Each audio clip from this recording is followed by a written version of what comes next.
Of the 92 vote, the first presidential debate, brought to you tonight by the Chrysler Corporation. This is an ABC News special. The 92 vote. Tonight, live from the University of Richmond, the second presidential debate. Now reporting from ABC News World Headquarters, Peter Jennings. Good evening. It's nice to have you with us again for this, as the announcer told you, the second presidential debate. It has struck some of us that during a year in which so many Americans have said they're turned off by politicians, so many have turned in for these encounters between President Bush, Governor Clinton, and Ross Perot. 80 million people watched the first debate. Tonight, the candidates are at the University of Richmond in Richmond, Virginia, as you've heard. Perhaps the interest in the debate reflects the confusion that many voters still have about which of the men they want to lead the country. And maybe they're not turned off by politicians so much as by politics as usual, as ABC's Jim Wooten tells us, who's with us tonight. The polls all suggest, however, to a lot of us that a lot of the support for the candidates is still not solid, which is why the candidates have approached this second debate so seriously. Jeff Greenfield, who's in St. Louis, in 10 seconds, how seriously? Intensely seriously. They have prepped for every conceivable aspect of what has got to be the most unusual debate format we are ever likely to see. It's either going to be an exciting or a very strange moment. Peter. Thanks very much, Jeff. The moderator tonight is Carol Simpson of ABC News. She's the sole moderator. It is an audience. Format, as Jeff says, we haven't seen. Undoubtedly, Carol will tell us all about it. Good evening and welcome to the second of three presidential debates between the major candidates for President of the United States. The candidates are the Republican nominee, President George Bush, the independent, Ross Perot, and Governor Bill Clinton, the Democratic nominee. My name is Carol Simpson, and I will be the moderator for tonight's 90-minute debate, which is coming to you from the campus of the University of Richmond in Richmond, Virginia. Now, tonight's program is unlike any other presidential debate in history. We're making history now, and it's pretty exciting. An independent polling firm has selected an audience of 209 uncommitted voters from this area. The candidates will be asked questions by these voters on a topic of their choosing, anything they want to ask about. My job as moderator is to, take care of the questioning, ask questions myself if I think there needs to be continuity and balance, and sometimes I might ask the candidates to respond to what another candidate may have said. Now, the format has been agreed to by representatives of both the Republican and Democratic campaigns. And there is no subject matter that is restricted. Anything goes. We can ask anything. After the debate, the candidates will have an opportunity to make a closing statement. So, President Bush, I think you said it earlier, let's get it on. Let's go. And I think the first question is over here. Yes, I'd like to direct my question to Mr. Perot. What will you do as president to open foreign markets to fair competition from American business and to stop unfair competition here at home from foreign countries so that we can bring jobs back to the United States? That's right at the top of my agenda. We've shipped millions of jobs overseas, and we have a strange situation because we have a process in Washington where after you've served for a while, you cash in, become a foreign lobbyist, make $30,000 a month, then take a leave, work on presidential campaigns, make sure you got good contacts, and then go back out. Now, if you just want to get down to brass tacks, first thing you ought to do is get all these folks who've got these one-way trade agreements that we've negotiated over the years and say, fellas, we'll take the same deal we gave you. And they'll gridlock right at that point because, for example, we've got international competitors who simply could not unload their cars off the ships if they had to comply. You see, if it was a two-way street, just couldn't do it. We have got to stop sending jobs overseas. To those of you in the audience who are business people, pretty simple. If you're paying $12, $13, $14 an hour for factory workers, and you can move your factory south of the border, pay $1 an hour for labor, hire a young 25, that's assuming you've been in business for a long time, you've got a mature workforce.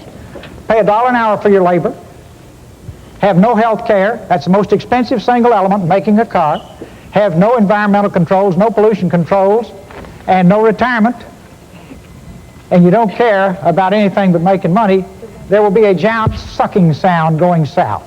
So if the people send me to Washington, the first thing I'll do is study that 2,000-page agreement and make sure it's a two-way street. One last point here. I decided I was dumb and didn't understand it, so I called the who's who of the folks who've been around it. And I said, why won't everybody go south? They said, we'll be disruptive. I said, for how long? I finally got them up for 12 to 15 years. And I said, well, how does it stop being disruptive? And that is when their jobs come up from $1 an hour to $6 an hour and ours go down to $6 an hour, then it's leveled again. But in the meantime, you've wrecked the country with these kinds of deals. We've got to cut it out. Thank you, Mr. Perot. I see that the president has stood up, so he must have something to say about this. So, Carol, the thing that saved us in this global economic slowdown has been our exports. And what I'm trying to do is increase our exports. And if indeed all the jobs were going to move south because they're lower wages now, and they haven't done that. And so I have just negotiated with the President of Mexico the North American Free Trade Agreement, and the Prime Minister of Canada, I might add. And I want to have more of these free trade agreements because export jobs are increasing far faster than any jobs that may have moved overseas. That's a scare tactic because it's not that many.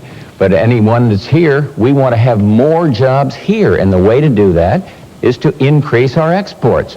Some believe in protection. I don't. I believe in free and fair trade, and that's the thing that saved us. And so I will keep on as president trying to get a successful conclusion to the GATT round, the big Uruguay round of trade, which will really open up markets for our agriculture particularly. I want to continue to work after we get this NAFTA agreement ratified this coming year. I want to get one with Eastern Europe. I want to get one with Chile. And free and fair trade is the answer, not protection. And as I say, we've had tough economic times, and it's exports that have saved us, exports that have built. Governor Clinton.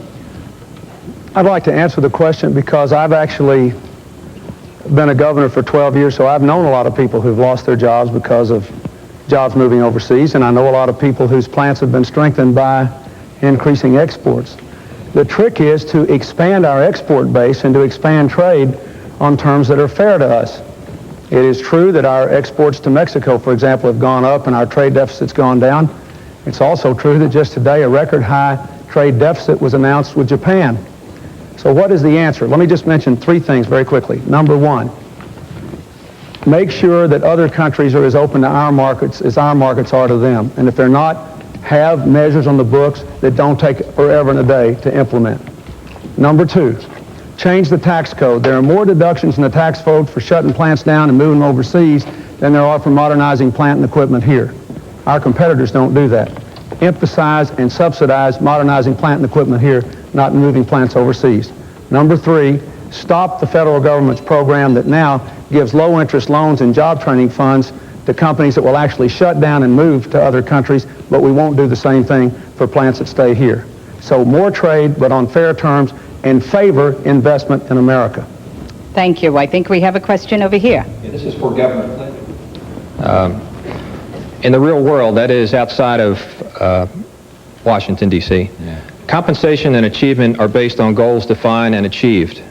The deficit is my question is about the deficit. Would you define in specific dollar goals how much you would reduce the deficit in each of the 4 years of a Clinton administration, and then enter into a legally binding contract with the American people that if you did not achieve those goals, that you would not seek a second term? Answer yes or no, and then comment on your answer, please. No, and here's why. And I'll tell you exactly why. Because the deficit now has been building up for 12 years. I'll tell you exactly what I think can be done. I think we can bring it down by 50% in 4 years and grow the economy. Now, I could get rid of it in 4 years, in theory, on the books now, but to do it, you'd have to raise taxes too much and cut benefits too much to people who need them, and it would even make the economy worse. Mr. Perot will tell you, for example, that the expert he hired to analyze his plan says that it will bring the deficit down in 5 years, but it will make unemployment bad for 4 more years. So my view is, sir, you have to increase investment, grow the economy, and reduce the deficit by controlling health care costs, prudent reductions in defense, cuts in domestic programs, and asking the wealthiest Americans and foreign corporations to pay their fair share of taxes and investing and growing this economy. I ask everybody to look at my economic ideas. 9 Nobel Prize winners and over 500 economists and hundreds of business people, including a lot of Republicans, said this is the way you got to go. If you don't grow the economy, you can't get it done. But I can't foresee all the things that will happen, and I don't think a president should be judged solely on the deficit. Let me also say, we're having an election today. You'll have a shot at me in 4 years, and you can vote me right out if you think I've done a lousy job. And I would welcome you to do that. Mr. President. Well, I'm a little confused here because I don't see how you can grow the deficit down by raising people's taxes. You see, I don't think the American people are taxed too little. I think they're taxed too much. I went for one tax increase, and when I make a mistake, I admit it. So that wasn't the right thing to do. Governor Clinton's program wants to tax more and spend more. $150 billion in new taxes, spend another 220. I don't believe that's the way to do it. Here's some things that'll help. Give us a balanced budget amendment. He always talks about Arkansas having a balanced budget, and they do. But he has a balanced budget amendment, have to do it. I'd like the government to have that. And I think it would discipline not only the Congress, which needs it, but also the executive branch. I'd like to have what 43 governors have, the line item veto. So if the Congress can't cut, and we've got a reckless spending Congress, let the president have a shot at it by wiping out things that are pork barrel or something of that nature. I've proposed another one. Some sophisticates think it may be a little gimmicky. I think it's good. It's a checkoff. It says to you as a taxpayer, say you're going to pay a tax of $1,000 or something. You can check 10% of that if you want to in one box, and that 10%, $100, or if you're paying $10,000, whatever it is, $1,000, check it off and make the government, make it lower the deficit by that amount. And if the Congress won't do it, if they can't get together and negotiate how to do that, then you'd have a sequester across the board. You'd exempt Social Security. I don't want to tax or touch Social Security. I'm the president that said, hey, don't mess with Social Security, and we haven't. So I believe we need to control the growth of mandatory spending. Back to this gentleman's question, that's the main growing thing in the budget. The program that the president, 2/3 of the budget, I as president, never get to look at, never get to touch. We've got to control that growth to inflation and population increase, but not raise taxes on the American people now. I just don't believe that would stimulate any kind of growth at all. How about you, Mr. Perot? Well, we're $4 trillion in debt. We're going into debt an additional $1 billion, a little more than $1 billion every working day of the year. Now, the thing I love about, I'm just a businessman. I was down in Texas taking care of business, tending to my family. This situation got so bad that I decided I better get into it. The American people asked me to get into it.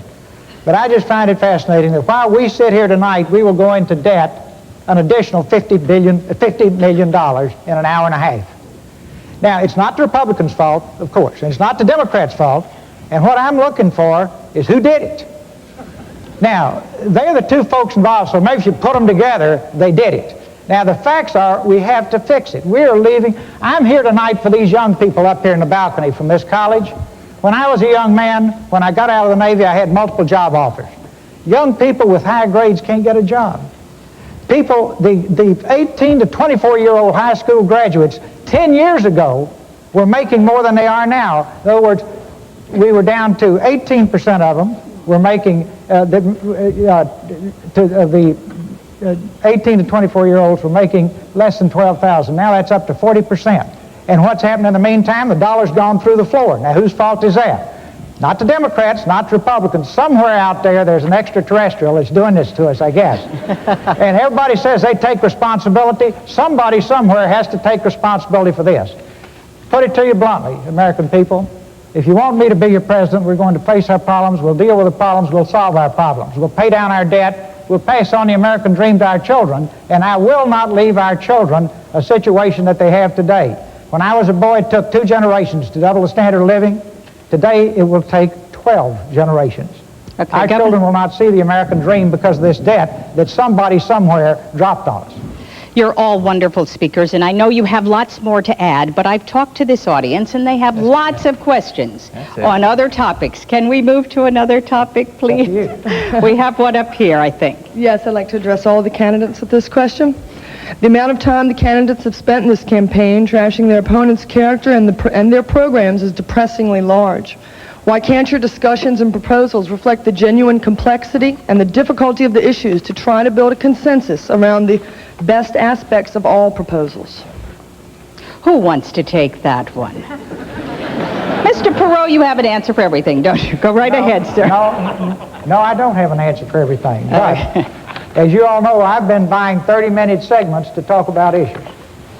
And tomorrow night on NBC from 10:30 to 11 Eastern, we're going to talk about how you pay the debt down. So we're going to come right down to that one. See, we'll be on again Saturday night, 8 to 9 o'clock on ABC. So, okay, with my finally, I couldn't agree with you more. And I have said again and again and again, let's get off mud wrestling, let's get off personalities, and let's talk about jobs, health care, crime, the things that concern the American people. I'm spending my money, not PAC money, not foreign money, my money, to take this message to the people. Thank you, Mr. Perot. So that seems directed. He would say it's you gentlemen that have been doing that. Mr. Clinton, Governor Clinton, President Bush, how would you like to respond? Well, first place, I believe that character is a part of being president. I think you have to look at it. I think that has to be a part of candidate for president or being president. In terms of programs, I've submitted, 4 different budgets to the United States Congress in great detail. They're so heavy they'd give you a, broken back. And everything in there says what I am for. Now I've come out with a new agenda for America's renewal, a plan that I believe really will help stimulate the growth of this economy. My record on world affairs is pretty well known because I've been president for 4 years, so I feel I've been talking issues.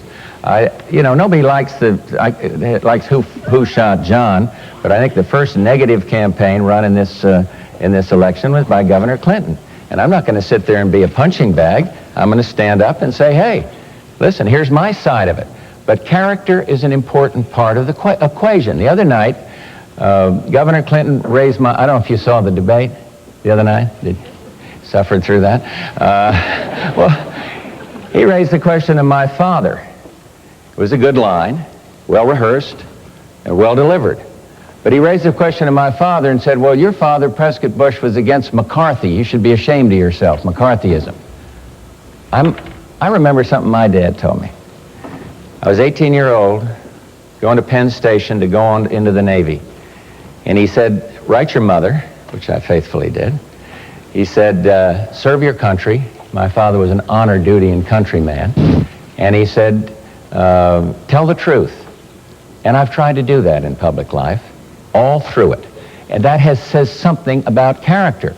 My argument with Governor Clinton, you can call it mud wrestling, but I think it's fair to put it in focus, is I am deeply troubled by someone who demonstrates and organizes demonstration in a foreign land when his country's at war. Probably a lot of kids here disagree with me, but that's what I feel. That's what I feel passionately about. I'm thinking of Ross Perot's running mate sitting in the jail. How would he feel about it? But maybe that's generational. I don't know. But the big argument I have with the governor on this is this taking different positions on different issues, trying to be one thing to one person here that's opposing the NAFTA agreement and then for it, what we call waffling. And I do think that you can't turn the White House into the Waffle House. You got to say what you're for. And you got to... Mr. President, I'm getting time cues. With all due respect, I'm sorry. No, go ahead, Clinton. Carol. I get wound up because I feel... Yes, you do. Let me say, first of all, to you that I believe so strongly in the question you asked that I suggested this format tonight. I started doing these formats a year ago in New Hampshire. And I found that we had huge crowds because all I did was let people ask questions and I tried to give very specific answers. I also had a program starting last year. I've been disturbed by the tone and the tenor of this campaign. Thank goodness the networks have a fact check so I don't have to just go blue in the face anymore Mr. Bush said once again tonight I was going to have a $150 billion tax increase. When Mr. Quayle said that, all the networks said that's not true. He's got over $100 billion of tax cuts and incentives. So I'm not going to take up your time tonight, but let me just say this. We'll have a debate in 4 days, and we can talk about this character thing again. But the Washington Post ran a long editorial today saying they couldn't believe Mr. Bush was making character an issue, and they said he was the greatest, quote, political chameleon for changing his positions of all time. Now, I don't want to get into that. Wait a minute. Let's don't, you don't have to believe that. Here's my point. I'm not interested in his character. I want to change the character of the presidency. And I'm interested in what we can trust him to do and what you can trust me to do and what you can trust Mr. Perot to do for the next 4 years. So I think you're right, and I hope the rest of the night belongs to you. I talked to this audience before you gentlemen came, and I asked them about how they felt about the tenor of the campaign. Would you like to let them know what you thought about that? When I said, are you pleased with how the campaign's been going? Who wants to say why you don't like the way the campaign is going? We have a gentleman back here. If I may. And forgive the notes here, but I'm shy on camera. The focus of my work as a domestic mediator is meeting the needs of the children that I work with by way of their parents and not the wants of their parents. And I ask the three of you, how can we, as symbolically the children of the future president, expect the two of you, the three of you, to meet our needs, the needs in housing and in crime and you name it, as opposed to the wants of your political spin doctors and your political parties. So your question is? Can we focus on the issues and not the personalities and the mud? I think there is a need, if we could take a poll here with the folks from Gallup perhaps, I think there is a real need here to focus at this point on the needs. How do you respond? How do you gentlemen respond to... I agree with him. President Bush? Let's do it. Let's talk about programs for children. Could I ask one other thing? Yeah. Could we cross our hearts? It sounds silly here, but could we make a commitment? You know, we're not under oath at this point, but could you make a commitment to the citizens of the United States to meet our needs? And we have many, and not yours. Again, I repeat that it's a real need, I think, that we all have. I think it depends how you define it. I mean, I think in general, let's talk about these issues. Let's talk about the programs. But in the presidency, a lot goes into it. Caring goes into it. That's not particularly specific. Strength goes into it. That's not specific. Standing up against aggression. That's not specific in terms of a program. This is what a president has to do. So in principle, though, I'll take your point and think we ought to discuss child care or whatever else it is. And you, too? Go ahead. Ross had his hand up. Just yes, right. No hedges, no ifs, ands, and buts. I'll take the pledge because I know the American people want to talk about issues and not tabloid journalism. So I'll take the pledge and we'll stay on the issues. Now, just for the record, I don't have any spin doctors. I don't have any speech writers. Probably shows. I make those charts you see on television even. That shows. Now, but you don't have to wonder if it's me talking. Say, what you see is what you get. If you don't like it, you got two other choices, right? Wait a minute. I want to say just one thing now, Ross, in fairness. The ideas I express are mine. I've worked on these things for 12 years, and I'm the only person up here who hasn't been part of Washington in any way for the last 20 years. So I don't want the implication to be that somehow everything we say just cooked up and put in our head by somebody else. I worked 12 years very hard as a governor on the real problems of real people. I'm just as sick as you are by having to wake up and figure out how to defend myself every day. Yeah, I never thought I'd ever be involved in anything like this. May I finish? Yes, you may finish. Very briefly? Yes, very briefly. And I don't have any foreign money in my campaign. I don't have any foreign lobbyists on leave in my campaign. I don't have any PAC money in my campaign. I got 5.5 million hardworking people who put me on the ballot, and I belong to them. Okay. And they are interested in what you're interested in. I take the pledge. I've already taken the pledge on cutting the deficit in half. I never got to say that. There's a great young group, Lead or Leave, college students, young people, who don't want us to spend their money. I took the pledge we'd cut it out. Thank you. We have a question here. Yes, I would like to get a response from all three gentlemen. And the question is, what are your plans to improve the physical infrastructure of this nation, which includes the water system, the sewer system, our transportation systems, etc. Thank you. The cities. Who's going to fix the cities and how? Be glad to take a shot at it. Please. I'm not sure that, and I could understand if you haven't seen this, because there's been a lot of hue and cry. We passed this year the most farthest looking transportation bill in the history of this country since Eisenhower started the interstate highways. $150 billion for improving the infrastructure. That happened when I was president. And so I'm very proud of the way that came about. And I think it's a very, very good beginning. Like Mr. Perot, I am concerned about the deficits. And $150 billion is a lot of money, but it's awful hard to say we're going to go out and spend more money when we're trying to get the deficit down. But I would cite that as a major accomplishment. We hear all the negatives. When you're president, you expect this. Everybody's running against the incumbent. They can do better. Everyone knows that. But here's something that we can take great pride in because it really does get to what you're talking about. Our home initiative, our home ownership initiative, hope that passed the Congress, is a good start for having people own their own homes instead of living in these deadly tenements. Our enterprise zones that we hear a lot of lip service about in Congress would bring jobs into the inner city. There's a good program. And I need the help of everybody across this country to get it passed in substantial way by the Congress. When we went out to South Central in Los Angeles, some of you may remember the riots there. I went out there, I went to a boys club, and every one of them, the boys club leaders, the ministers, all of them were saying, pass enterprise zones. We go back to Washington, and very difficult to get it through the Congress, but there's going to be a new Congress. No one likes gridlock. There's going to be a new Congress because the old one, I don't want to get this man mad at me, but there was a post office scandal and a bank scandal. You can have a lot of new members of Congress.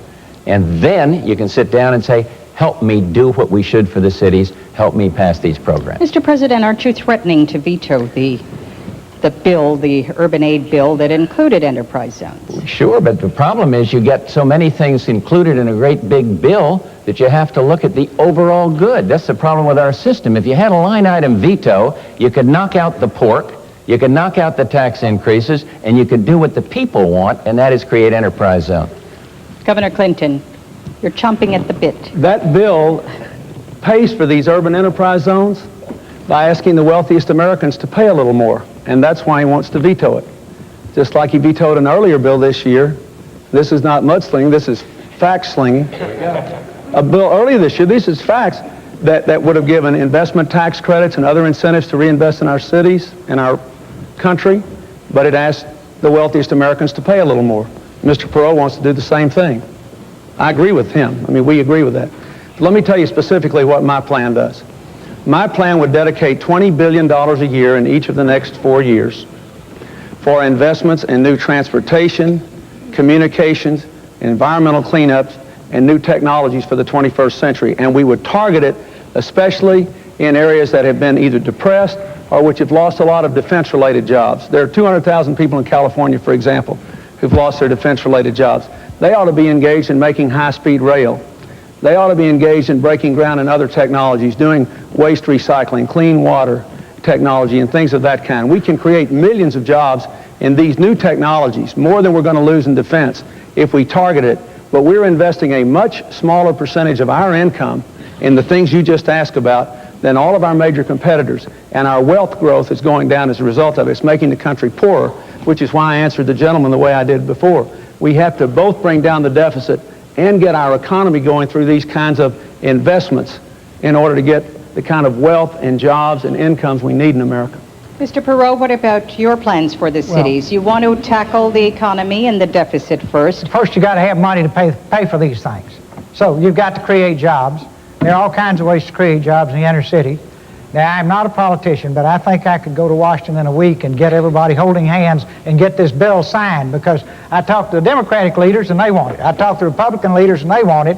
But since they are bred from childhood to fight with one another rather than get results, you know, I would be glad to drop out and spend a little time and see if we couldn't build some bridges. Now, results is what counts. The president can't order Congress around. Congress can't order the president around. That's not bad for a guy that's never been there, right? But you have to work together. Now, I have talked to the chairman of the committees that want this. They're Democrats. The president wants it, but we can't get it because we sit here in gridlock because it's a campaign year. We didn't fund a lot of other things this year, like the savings and loan mess. That's another story we're going to pay a big price for right after the election. The facts are, though, the facts are, the American people are hurting. These people are hurting in the inner cities. We're shipping the low-paying, quote, low-paying jobs overseas. What are low-paying jobs? Textiles, shoes, things like that we say are yesterday's industries. They're tomorrow's industries in the inner city. Let me say, in my case, if I'm out of work, I'll cut grass tomorrow to take care of my family. I'll be happy to make shoes. I'll be happy to make clothing. I'll make sausage. You just give me a job. Put those jobs in the inner cities instead of doing diplomatic deals and shipping them to China where prison labor does the work. Mr. Perot, everybody thought you won the first debate because you were plain speaking and you made it sound oh so simple. We'll just do it.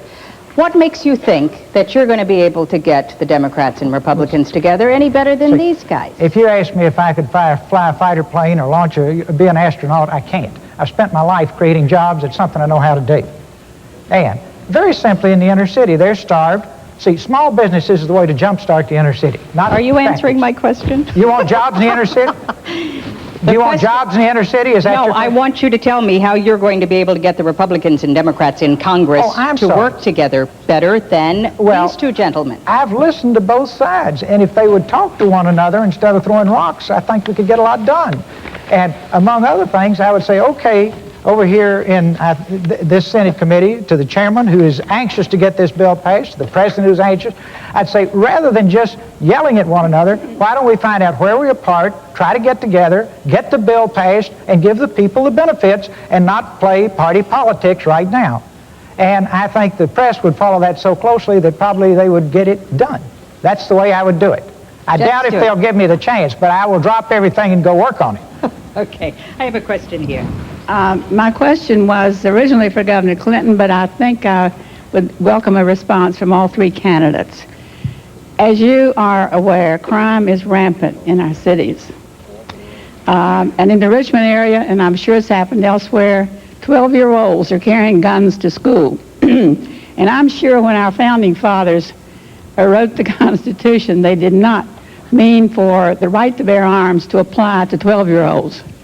So I'm asking, where do you stand on gun control, and what do you plan to do about it?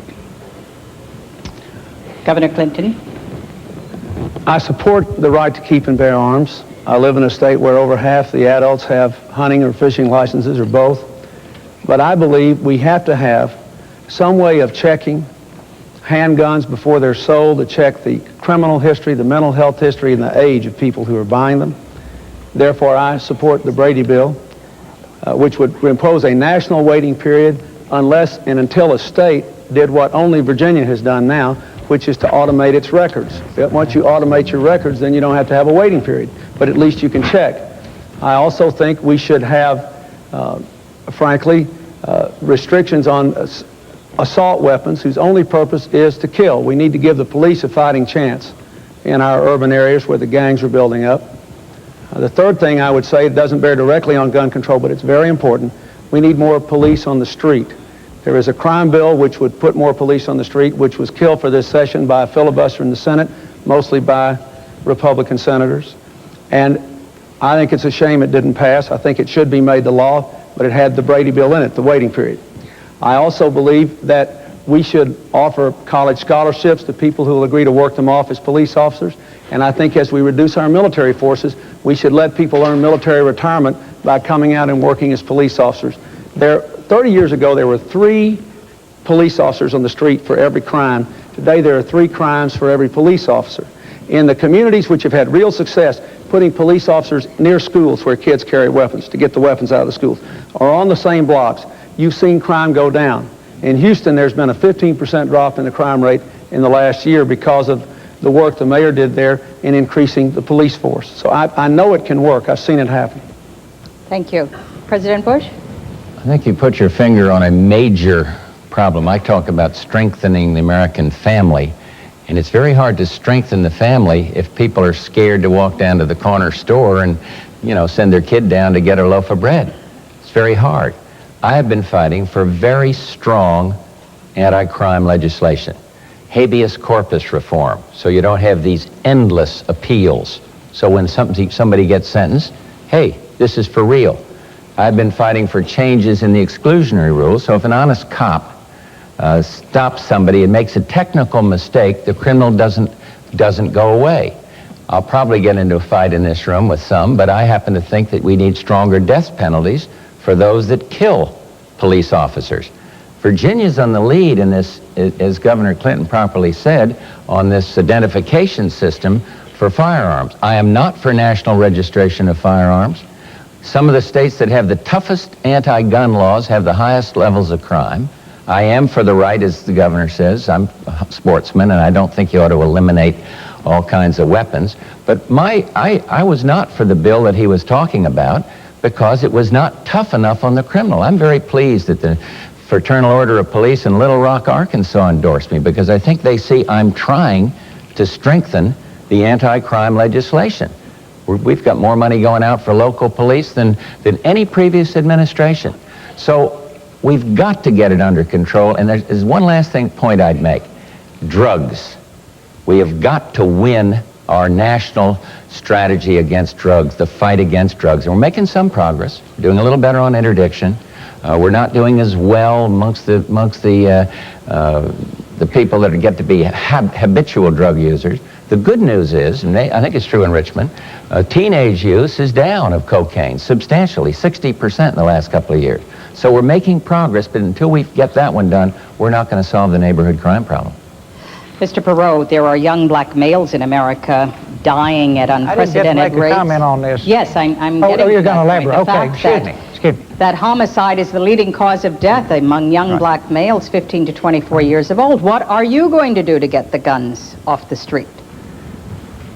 On any program, and this includes crime, you'll find we have all kinds of great plans lying around that never get enacted into law and implemented. I don't care what it is. Competitiveness, health care, crime, you name it. Brady bill, I agree with that it's a timid step in the right direction, but it won't fix it. So why pass a law that won't fix it? Now, what it really boils down to is, can you live? We have become so preoccupied with the rights of the criminal that we've forgotten the rights of the innocent. And in our country, we have evolved to a point where we've put millions of innocent people in jail because you go to the poor neighborhoods and they put bars on their windows and bars on their doors and put themselves in jail to protect the things that they acquired legitimately. Now, that's where we are. We have got to become more concerned about people who play by the rules and get the balance we require. This is going to take, first, building a consensus at grassroots America. Right from the bottom up, the American people have got to say they want it. And at that point, we can pick from a variety of plans and develop new plans, and the way you get things done is bury yourselves in the room with one another, put together the best program, take it to the American people, use the electronic town hall, the kind of thing you're doing here tonight, build a consensus, and then do it, and then go on to the next one. But don't just sit here slow dancing for 4 years doing nothing. Thank you. Thank you, Mr. Perot. We have a question up here. Please state your position on term limits, and if you are in favor of them, how will you get them enacted? Any order? I'd be glad to respond. Thank you. I strongly support term limits for members of the United States Congress. I believe it would return the government closer to the people, in the way that Ross Perot is talking about. The president's terms are limited to 2, total of 8 years. What's wrong with limiting the terms of members of Congress to 12? Congress has gotten kind of institutionalized. For 38 years, one party has controlled the House of Representatives, and the result, sorry little post office that can't do anything right, and a bank that has more overdrafts than all the Chase Bank and Citibank put together. We've got to do something about it, and I think you get a certain arrogance, bureaucratic arrogance, if people stay there too long. And so I strongly favor term limits. And how to get them passed? Send us some people that'll pass the idea. And I think you will. I think the American people want it now. Every place I go, I talk about it, and I think they want it done. Actually, you'd have to have some amendments to the Constitution because of the way the Constitution reads. Thank you. Governor Clinton. I know they're popular, but I'm against them. And I'll tell you why. I believe, number one, it would pose a real problem for a lot of smaller states in the Congress. It would have enough trouble now making sure their interests are heard. Number two, I think it would increase the influence of unelected staff members in the Congress who have too much influence already. I want to cut the size of the congressional staffs, but I think you're going to have too much influence there with people who were never elected, who have lots of expertise. Number three, if the people really have a mind to change, they can. You're going to have 120 to 150 new members of Congress. Now, let me tell you what I favor instead.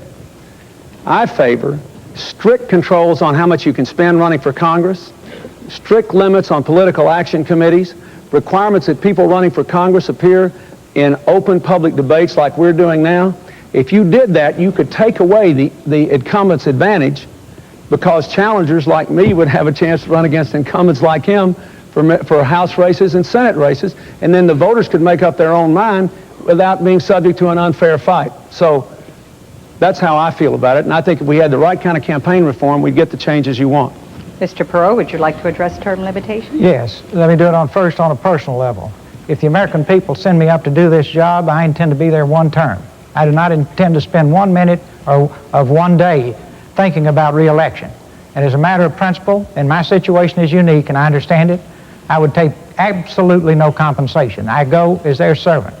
Now, I have set as strong an example as I can. Then at that point, when we sit down over at Capitol Hill, tomorrow night I'm going to be talking about government reform. It's a long subject. You wouldn't let me finish tonight. If you want to hear it, you get it tomorrow night. But the point is, sorry, just a little silly. If you're here tomorrow night. But we have got to reform government. If you put term limits in and don't reform government, you won't get the benefits you thought. It takes both. So we need to do the reforms and the term limits, and after we reform it, it won't be a lifetime career opportunity. Good people will go serve and then go back to their homes and not become foreign lobbyists and cash in at $30,000 a month and then take time off to run some president's campaign. They're all nice people, they're just in a bad system. I don't think they're any villains, but boy, is the system rotten. Thank you very much. We have a question over here. I'd like to ask Governor Clinton, do you attribute the rising costs of health care to the medical profession itself, or do you think the problem lies elsewhere? And what specific proposals do you have to tackle this problem? I've had more people talk to me about their health care problems, I guess, than anything else. All across America, you know, people who've lost their jobs, lost their businesses, had to give up their jobs because of sick children. And so let me try to answer you in this way. Let's start with a premise. We spend 30% more of our income than any nation on earth on health care, and yet we insure fewer people. We have 35 million people without any insurance at all, and I see them all the time. 100,000 Americans a month have lost their health insurance just in the last 4 years. So if you analyze where we're out of line with other countries, you come up with the following conclusions. Number one, we spend at least $60 billion a year on insurance, administrative costs, bureaucracy, and government regulation that wouldn't be spent in any other nation. So we have to have, in my judgment, a drastic simplification of the basic health insurance policies of this country. Be very comprehensive for everybody. Employers would cover their employees, government would cover the unemployed.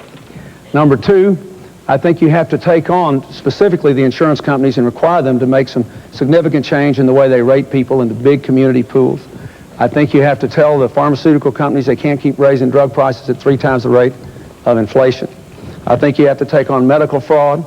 I think you have to help doctors stop practicing defensive medicine. I've recommended that our doctors be given a set of national practice guidelines, and that if they follow those guidelines, that raises the presumption that they didn't do anything wrong. I think you have to have a system of primary and preventive clinics in our inner cities and our rural areas so people can have access to health care. But the key is to control the cost and maintain the quality. To do that, you need a system of managed competition where all of us are covered in big groups and we can choose our doctors and our hospitals across a wide range, but there is an incentive to control costs. And I think there has to be, I think Mr. Perot and I agree on this, there has to be a national commission of healthcare providers and healthcare consumers that sets ceilings to keep health costs in line with inflation plus population growth. Now let me say, some people say we can't do this, but Hawaii does it. They cover 98% of their people, and their insurance premiums are much cheaper than the rest of America, and so does Rochester, New York.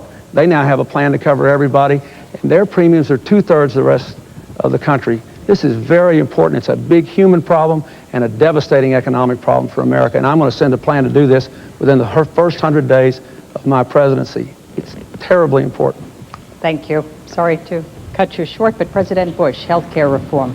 I just have to say something. I don't want to stampede. Ross was very articulate across the country. I don't want anybody to stampede to cut the president's salary off altogether. Barbara's sitting over here, and but what I have proposed, 10% cut, downsize the government, and we can get that done. She asked the question, I think, is whether the health care profession was to blame. No. One thing to blame is these malpractice lawsuits. They are breaking the system. It costs $20 to $25 billion a year. And I want to see those outrageous claims capped. Doctors don't dare to deliver babies sometimes because they're afraid that somebody's going to sue them. People don't dare, medical practitioners, to help somebody along the highway that are hurt because they're afraid that some lawyer's going to come along and get a big lawsuit. So you can't blame the practitioners or the health profit. And my program is this: keep the government as far out of it as possible, make insurance available to the poorest of the poor through vouchers, next range in the income bracket through tax credits, and get on about the business of pooling insurance. A great big company can buy, Ross got a good-sized company, been very successful. He can buy insurance cheaper than mom and pop store on the corner. But if those mom and pop stores all get together and pool, they too can bring the cost of insurance down. So I want to keep the quality of health care. That means keep government out of it. I want to do better. I don't like this idea of these boards. It all sounds to me like you're going to have some government setting price. I want competition, and I want to pool the insurance and take care of it that way. And here's the other point. I think medical care should go with the person. If you leave a business, I think your insurance should go with you to some other business. You shouldn't be worrying if you get a new job as to whether that's going to, and part of our plan is to make it what they call portable, big word, but that means if you're working for the Jones Company, you go to the Smith Company, your insurance goes with you. I think it's a good program. I'm really excited about getting it done, too. Mr. Perot. We have the most expensive health care system in the world. 12% of our gross national product goes to health care. Our industrial competitors who are beating us in competition spend less and have better health care. Japan spends a little over 6% of its gross national product. Germany spends 8%. It's fascinating. You brought a front row box seat and you're not happy with your health care. And you're saying tonight we've got bad health care but very expensive health care. It's, folks, here's why. Go home and look in the mirror. You own this country, but you have no voice in it the way it's organized now. And if you want to have a high-risk experience comparable to bungee jumping, go into Congress sometime when they're working on this kind of legislation, when the lobbyists are running up and down the halls. Wear your safety-toe shoes when you go. And as a private citizen, believe me, you are looked on as a major nuisance. The facts are you now have a government that comes at you. You're supposed to have a government that comes from you. Now, there are all kinds of good ideas, brilliant ideas, terrific ideas on health care. None of them ever get implemented because, let me give you an example. Senator runs every 6 years. He's got to raise $20,000 a week to have enough money to run. Who's he going to listen to, us or the folks running up and down the aisles with money, the lobbyists, the PAC money? He listens to them. Who do they represent? Healthcare industry, not us. Now, you've got to have a government that comes from you again. You've got to reassert your ownership in this country, and you've got to completely reform our government. And at that point, they'll just be like apples falling out of a tree. The programs will be good because the elected officials will be listening to you. I said the other night I was all ears, and I would listen to any good idea. I think we ought to do plastic surgery on a lot of these guys so that they're all ears too and listen to you. Then you get what you want, and shouldn't you? You paid for it. Why shouldn't you get what you want as opposed to what some lobbyist cuts a deal, writes the little piece in the law, and it goes through. That's the way the game's played now. Till you change it, you're going to be unhappy. Thank you. Governor Clinton, you wanted one brief point in there. One brief point. We have elections so people can make decisions about this. The point I want to make to you is the bipartisan commission reviewed my plan and the Bush plan and concluded there were many Republicans as Democratic health care experts on it. They concluded that my plan would cover everybody and his would leave 27 million behind by the year 2000.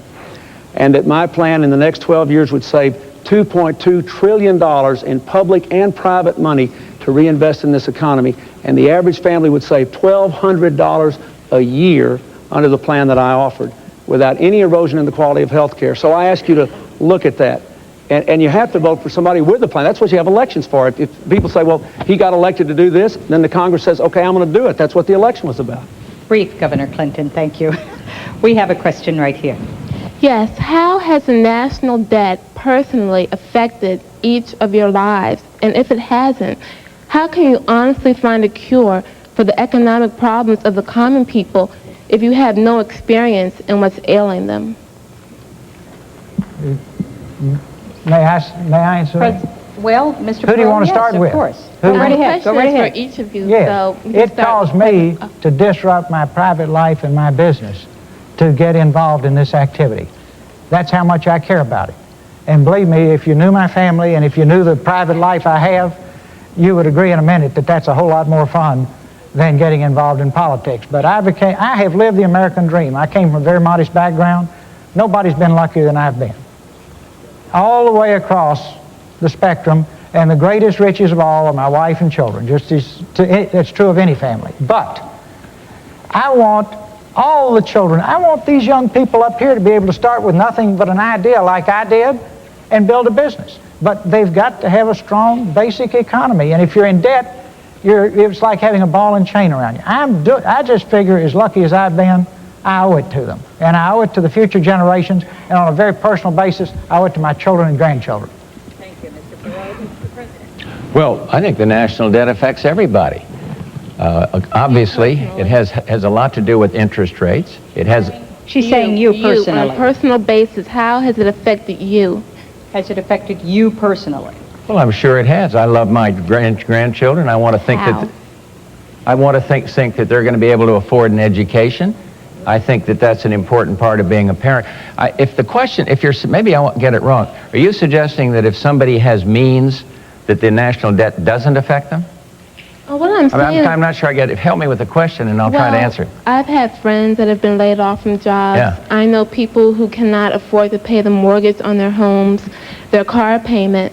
I have personal problems with the national debt. But how has it affected you? And if you have no experience in it, how can you help us if you don't know what we're feeling? I think she means more the recession, the economic problems today the country faces, rather than the deficit. You ought to be in the White House for a day and hear what I hear and see what I see and read the mail I read and touch the people that I touch from time to time. I was in the Lomax AME Church. It's a black church just outside of Washington, D.C. And I read in the bulletin about teenage pregnancies, about the difficulty that families are having to make ends meet. I talked to parents. I mean, you got to care. Everybody cares if people aren't doing well. But I don't think it's fair to say you haven't had cancer, therefore you don't know what it's like. I don't think it's fair to say, whatever it is, that if you haven't been hit by it personally. But everybody's affected by the debt because of the tremendous interest that goes into paying on that debt. Everything's more expensive. Everything comes out of your pocket and my pocket. So it's that. But I think in terms of the recession, of course you feel it when you're president of the United States. And that's why I'm trying to do something about it by stimulating the export, investing more, better education system. Thank you. I'm glad to clarify. Tell me how it's affected you again.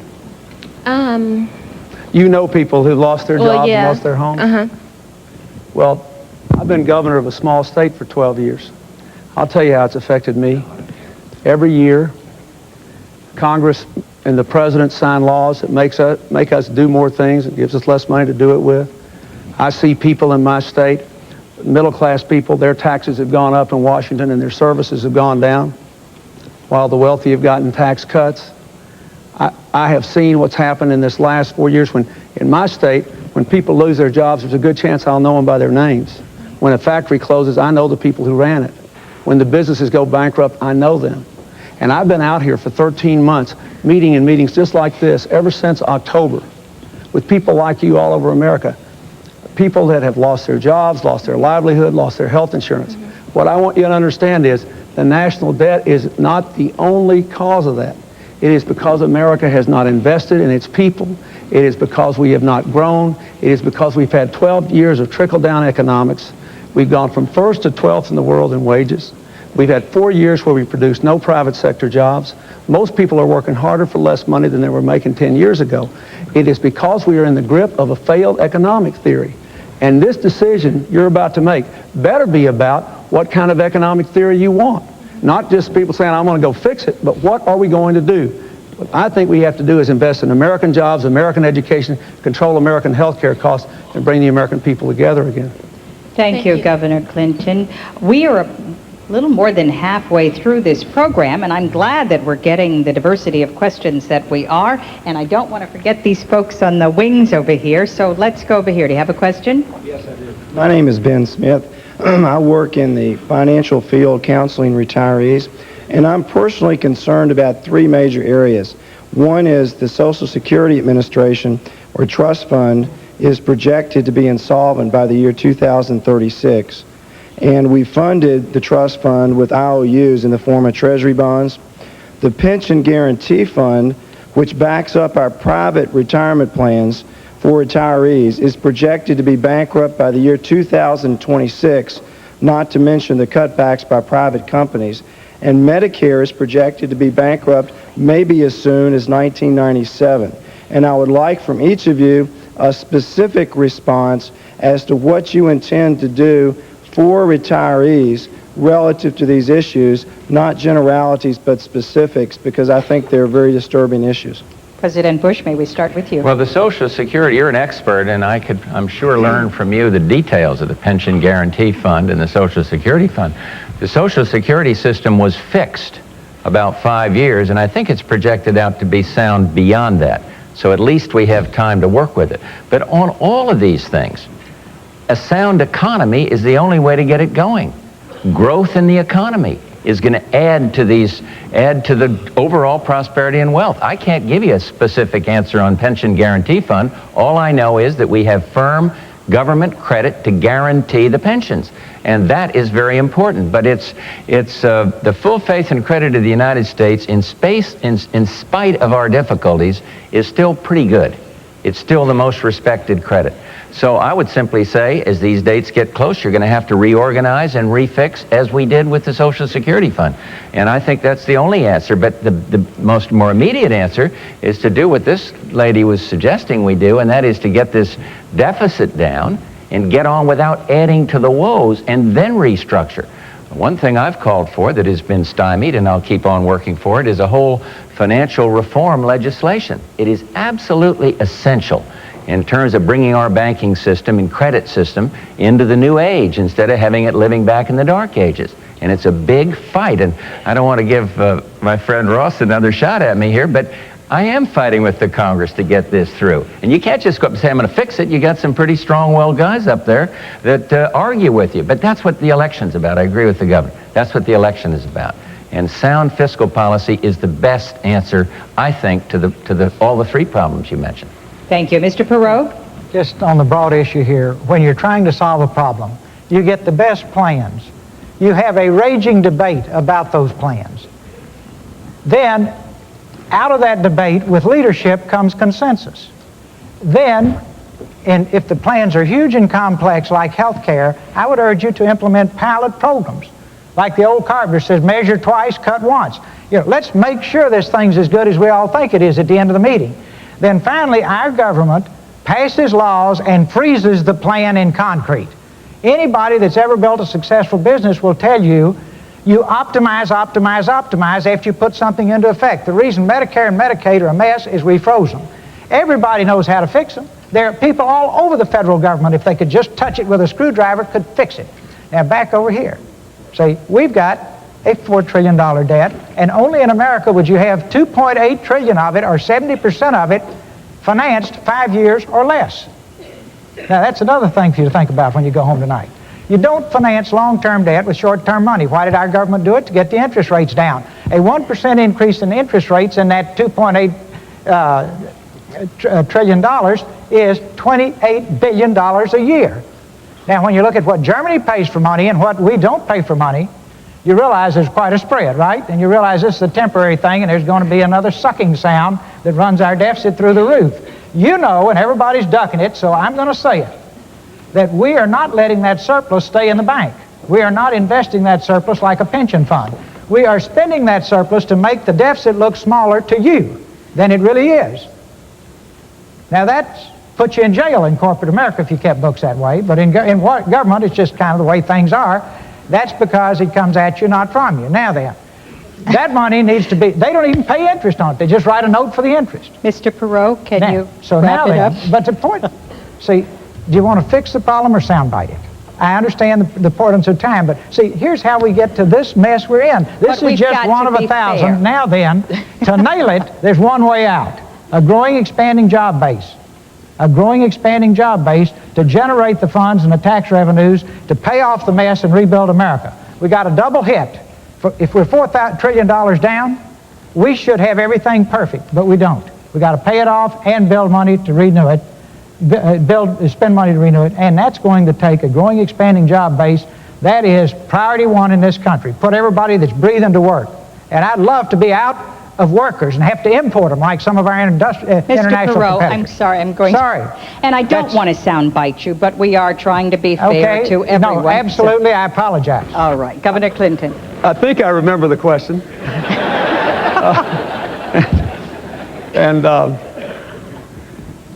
Let me say, first of all, I want to answer your specific question, but first of all, we all agree that there should be a growing economy. What you have to decide is who's got the best economic plan.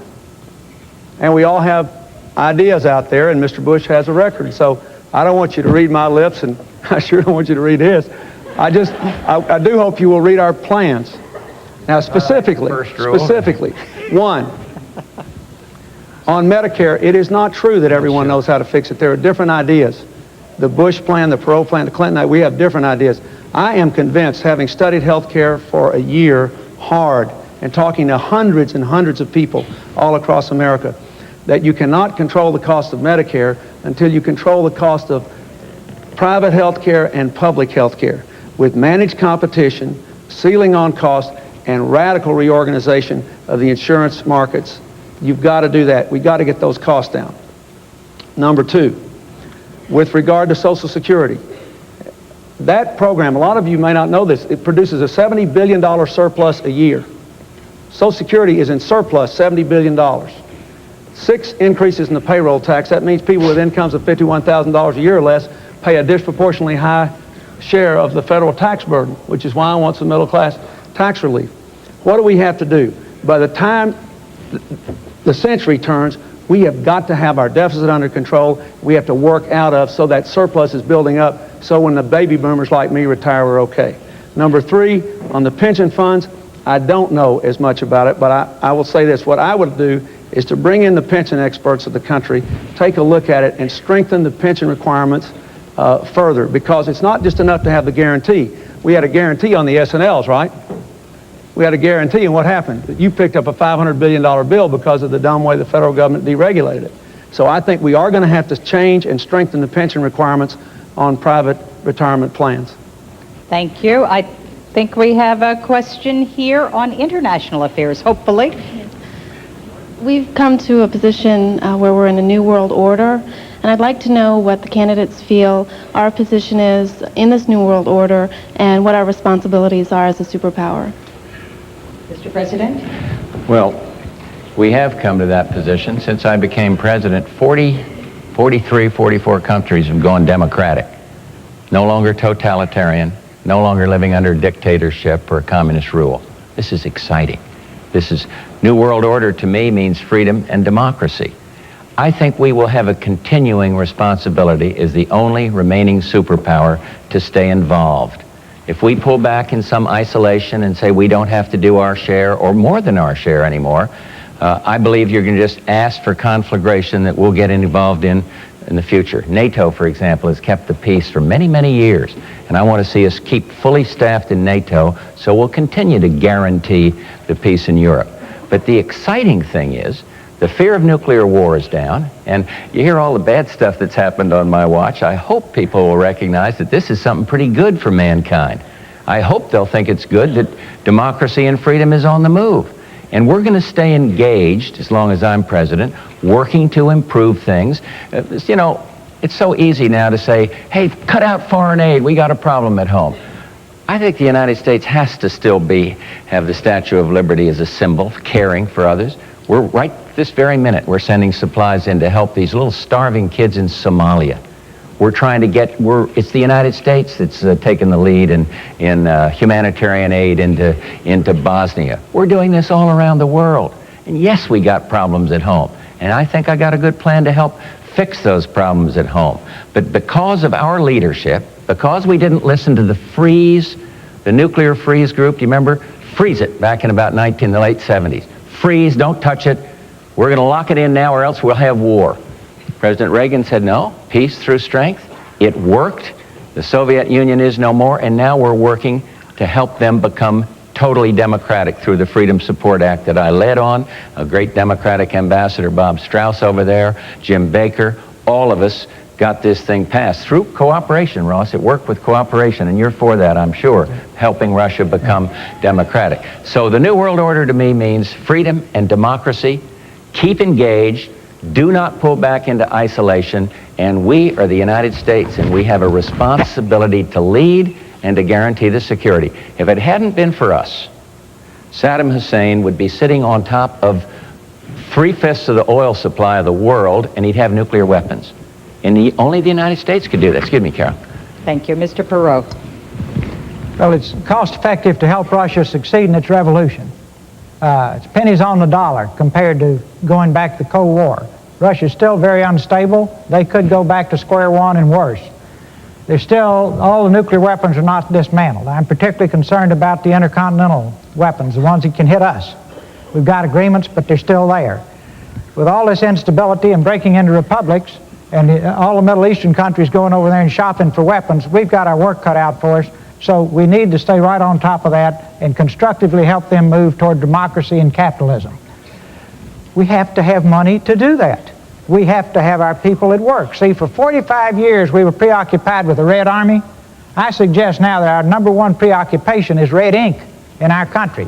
And we've got to put our people back to work so that we can afford to do these things we want to do in Russia. We cannot be the policeman for the world any longer.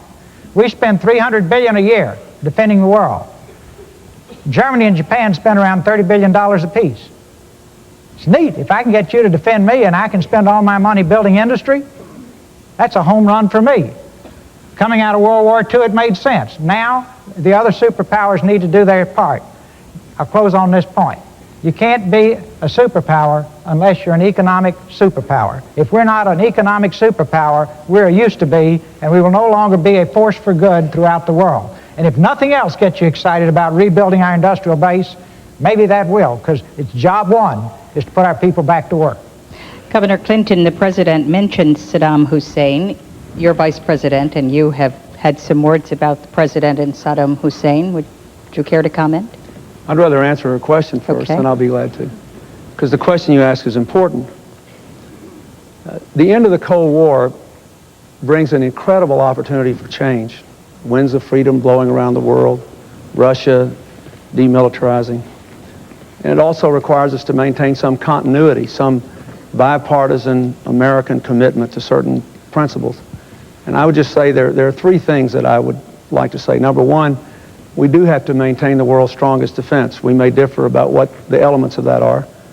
I think the defense needs to be with fewer people in permanent armed services, but with greater mobility on the land, in the air, and on the sea, with a real dedication to continuing development of high technology weaponry and well-trained people. I think we're going to have to work to stop the proliferation of weapons of mass destruction. We've got to keep going until all those nuclear weapons in Russia are gone and the other republics. Number two, if you don't rebuild the economic strength of this country at home, we won't be a superpower. We can't have any more instances like what happened when Mr. Bush went to Japan and the Japanese Prime Minister said he felt sympathy for our country. We have to be the strongest economic power in the world. That's what got me into this race, so we could rebuild the American economy. And number three, we need to be a force for freedom and democracy, and we need to use our unique position to support freedom, whether it's in Haiti or in China or in any other place. wherever the seeds of freedom are sprouting. We can't impose it, but we need to nourish it. And that's the kind of thing that I would do as president, follow those three commitments into the future. Okay, we have a question up there. Yes, we've talked a lot tonight about creating jobs, but we have an awful lot of high school graduates who don't know how to read a ruler, who cannot fill out an application for a job. How can we create high-paying jobs with the education system we have, and what would you do to change it? Thank you. Who would like to begin? The education president? Go ahead. Yeah. Go ahead. I'd be delighted to, because you can't do it the old way. You can't do it with the school bureaucracy controlling everything, and that's why we have a new program that I hope people have heard about. It's being worked now in 1,700 communities. Bypass Congress on this one, Ross. 1,700 communities across the country. It's called America 2000. And it literally says to the communities, reinvent the schools. Not just the bricks and mortar, but the curriculum and everything else. Think anew. We have a concept called the New American School Corporation, where we're doing exactly that. And so I believe that we got to get the power in the hands of the teachers, not the teachers' union. What's happening up there? And so our America 2000 program also says this. It says, let's give parents the choice of a public, private, or public school. Public, private, or religious school. And it works. It works in Milwaukee. Democratic woman up there taking the lead in this, the mayor up there on the program. And the schools that are not chosen are improved. Competition does that. So we've got to innovate through school choice. We've got to innovate through this America 2000 program. But she is absolutely right. The programs that we've been trying where you control everything and mandate it from Washington don't work. The governors, and I believe Governor Clinton was in on this, but maybe I don't want to invoke him here, but they come to me and they say, please get the Congress to stop passing so many mandates telling us how to control things. We know better how to do it in California or Texas or wherever it is. So this is what our program is all about, and I believe you're right on to something, that if we don't change the education, we're not going to be able to compete. Federal funding for education is up substantially. Pell Grants are up, but it isn't going to get the job done if we don't change K through 12. Governor Clinton? First of all, let me say that I've spent more of my time and life on this in the last 12 years than any other issue. 70% of my state's money goes to public schools, and I was really honored when Time magazine said that our schools had shown more improvement than any other state in the country except one other. They named 2 states showing real strides forward in the 80s. So I care a lot about this, and I spent countless hours in schools. But let me start with what you said. I agree with some of what Mr. Bush said, but it's nowhere near enough. We live in a world where what you earn depends on what you can learn, where the average 18-year-old will change jobs 8 times in a lifetime, and where none of us can promise any of you that what you now do for a living is absolutely safe from now on.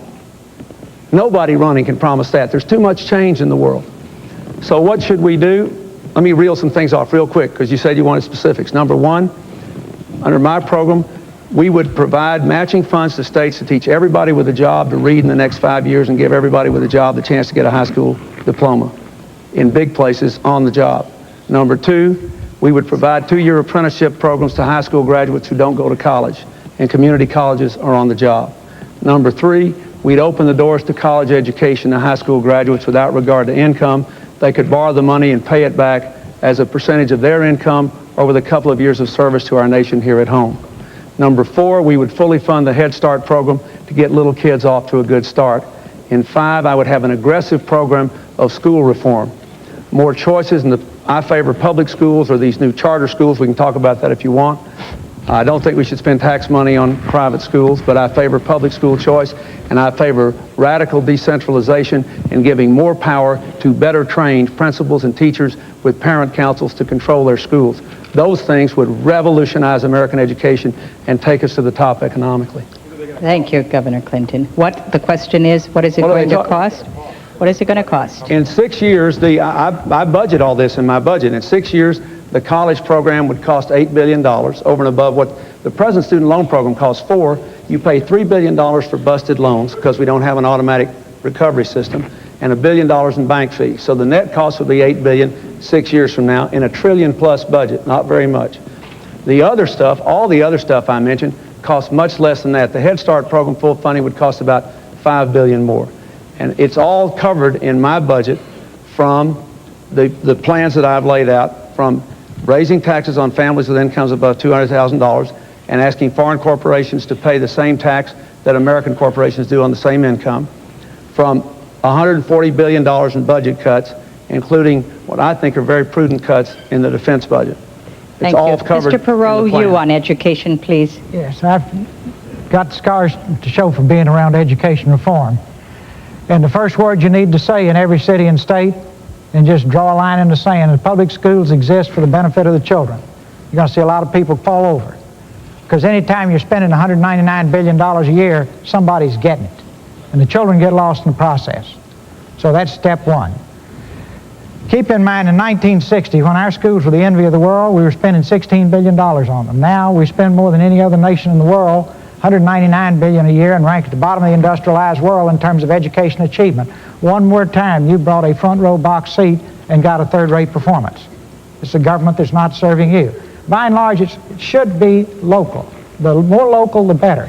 Interesting phenomenon. Small towns have good schools, big cities have terrible schools.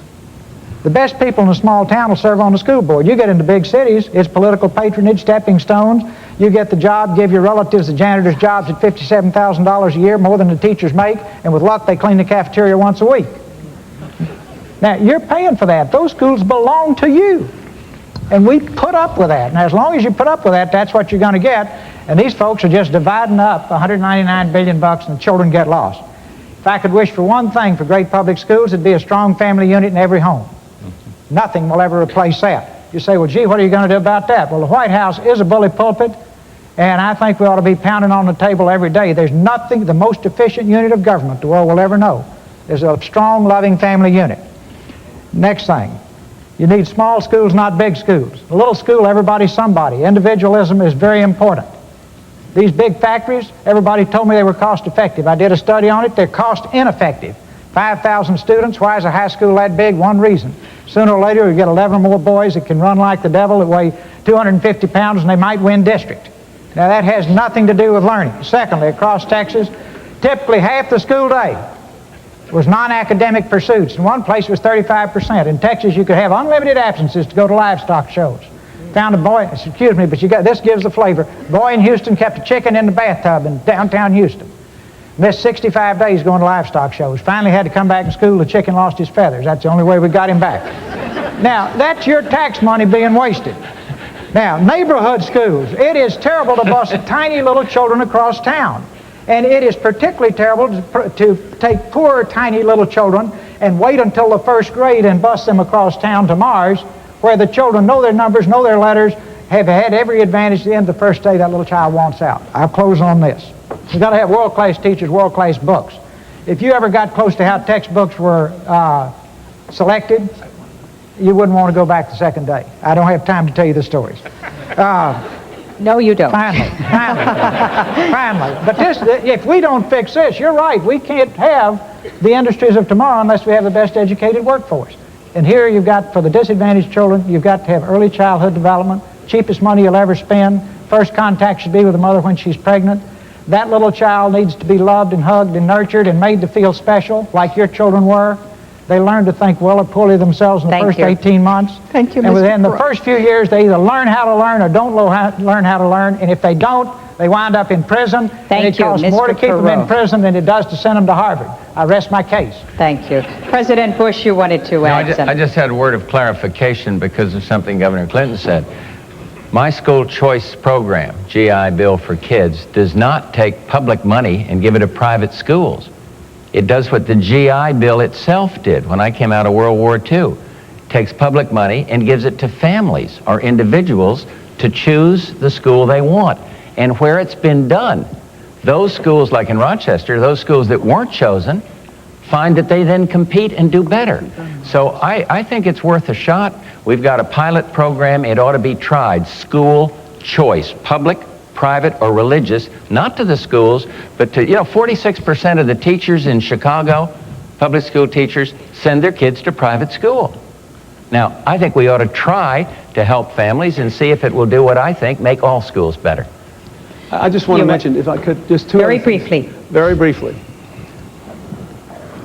Involving the parents in the preschool education of their kids, even if they're poor and uneducated, can make a huge difference. We have a big program in my state that teaches mothers or fathers to teach their kids to get ready for school. It's the most successful thing we've ever done.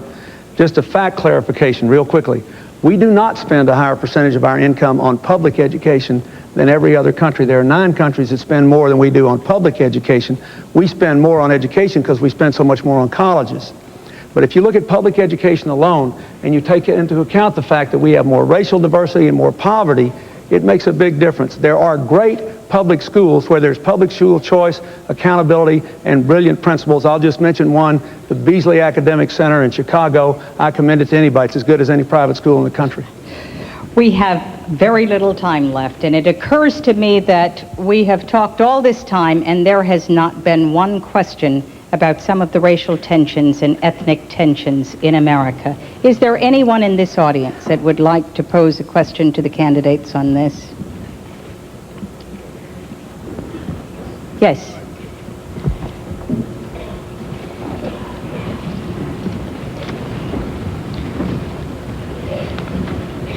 What I'd like to know, and this is to any of the three of you, is aside from the recent accomplishments of your party, aside from those accomplishments in racial representation, and without citing any of your current appointments or successful elections, when do you estimate your party will both nominate and elect an Afro-American and female ticket to the presidency of the United States?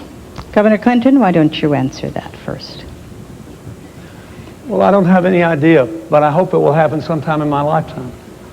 I do too. I believe that this country is electing more and more African Americans and Latinos and Asian Americans who are representing districts that are themselves not necessarily of a majority of their race. The American people are beginning to vote across racial lines, and I hope it will happen more and more. More and more women are being elected. Look at all these women Senate candidates we have here. And, according to my mother, my wife, and my daughter, this world would be a lot better place if women were running it most of the time.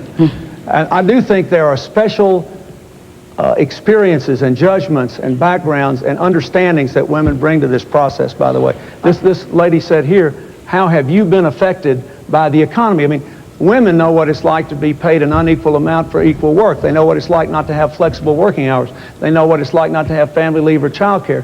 So I think it would be a good thing for America if it happened, and I think it will happen in my lifetime. Okay, I'm sorry, we have just a little bit time left. Let's try to get responses from each of them. President Bush or I think Mr. if Barbara Perot? Bush were running this year, she'd be elected. But it's too late. You don't want us to mention appointees, but when you see the quality of people in our administration, see how Colin Powell performed, I say administration, he's in. You weren't impressed with the fact that he... Excuse me, I'm extremely impressed. Yeah, but wouldn't that suggest to the American people then, here's a quality person, if he decided that he could automatically get the nomination of either party? Or, huh? I'm totally impressed with that. I just want to know is when's your guess? Oh, I when? see. You mean time? Yeah. I don't know. Starting after 4 years.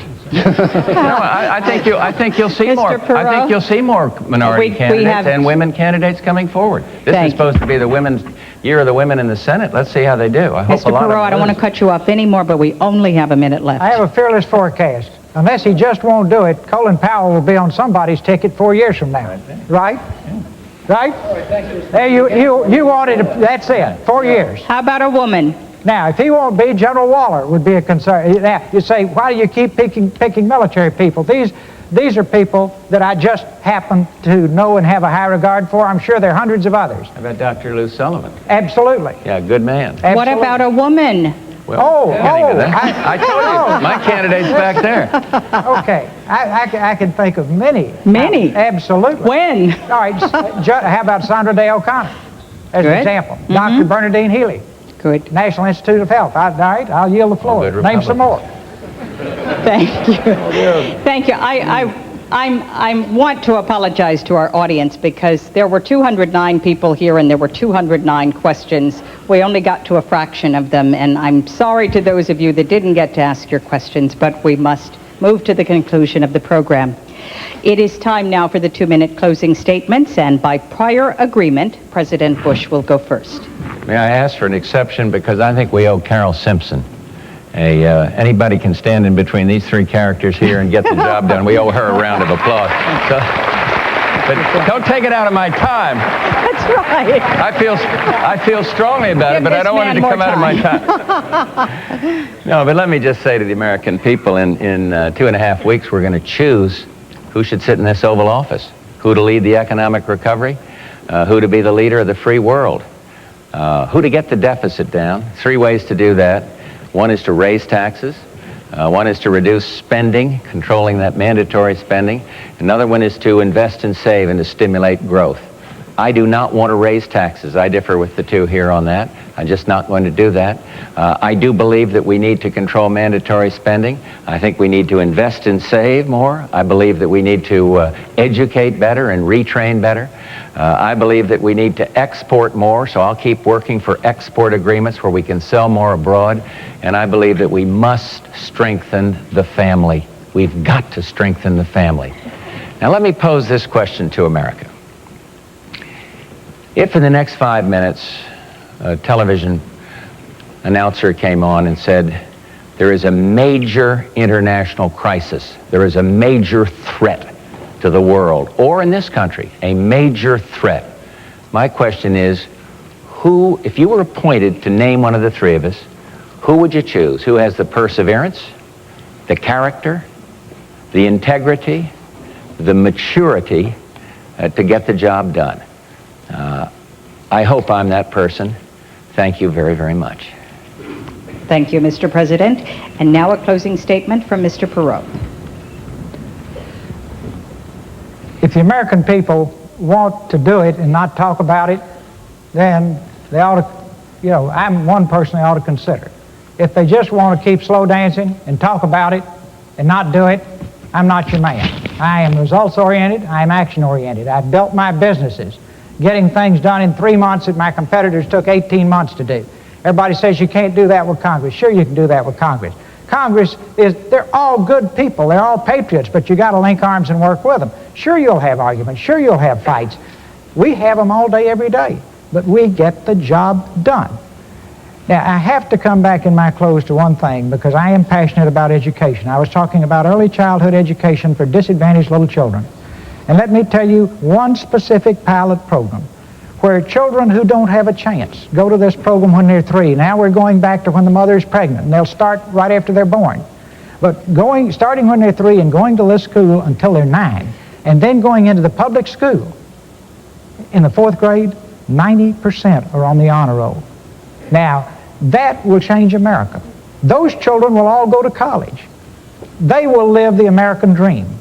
And I beg the American people, anytime they think about reforming education, to take this piece of society that doesn't have a chance and take these little pieces of clay that can be shaped and molded and give them the same love and nurture and affection and support you give your children, and teach them that they're unique and that they're precious and there's only one person in the world like them, and you will see this nation bloom. And we will have so many people who are qualified for the top job that it will be terrific. Now, finally, if you can't pay the bills, you're dead in the water. And we have got to put our nation back to work. Now, if you don't want to really do that, I'm not your man. I'd go crazy sitting up there, slow dancing that one. In other words, unless we're going to do it, then pick somebody who likes to talk about it. Now, just remember, when you think about me, I didn't create this mess. I've been paying taxes just like you. And Lord knows I've paid my share. Over $1 billion in taxes. And for a guy that started out with everything he owned in the trunk of his car, that ain't bad. Once again. But it's in your hands. I wish you well. I'll see you tomorrow night on NBC, 10:30 to 11 Eastern. And finally, last but not least, Governor Clinton. Thank you, Carol, and thank you, ladies and gentlemen. Since I suggested this format, I hope it's been good for all of you. I really tried to be faithful to your request that we answer the questions specifically and pointedly. I thought I owed that to you, and I respect you for being here and for the impact you've had on making this a more positive experience. These problems are not easy. They're not going to be solved overnight, but I want you to think about just 2 or 3 things. First of all, the people of my state have let me be their governor for 12 years because I made commitments to 2 things: more jobs and better schools. Our schools are now better. Our children get off to a better start from preschool programs and smaller classes in the early grades, and we have one of the most aggressive adult education programs in the country. We talked about that. This year, my state ranks 1st in the country in job growth, 4th in manufacturing job growth, 4th in income growth, 4th in the decline of poverty. I'm proud of that. It happened because I could work with people, Republicans and Democrats. That's why we've had 24 retired generals and admirals, hundreds of business people, many of them Republican, support this campaign. You have to decide whether you want to change or not. We do not need 4 more years of an economic theory that doesn't work. We've had 12 years of trickle-down economics. It's time to put the American people first, to invest and grow this economy. I'm the only person here who's ever balanced the government budget, and I've presented 12 of them and cut spending repeatedly. But you cannot just get there by balancing the budget. We've got to grow the economy by putting people first, real people like you. I got into this race because I did not want my child to grow up to be part of the first generation of Americans to do worse than her parents. We're better than that. We can do better than that. I want to make America as great as it can be, and I ask for your help in doing it. Thank you very much. Thank you, Governor Clinton. Ladies and gentlemen, this concludes the debate sponsored by the Bipartisan Commission on Presidential Debates. I'd like to thank our audience of 209 uncommitted voters who may leave this evening, maybe being committed, and hopefully they'll go to the polls like everyone else on November 3rd and vote. We invite you to join us on the 3rd and final presidential debate next Monday, October 19th, from the campus of Michigan State University in East Lansing, Michigan. I'm Carol Simpson. Good night. Thank you. Bye-bye, Carol. Thank you.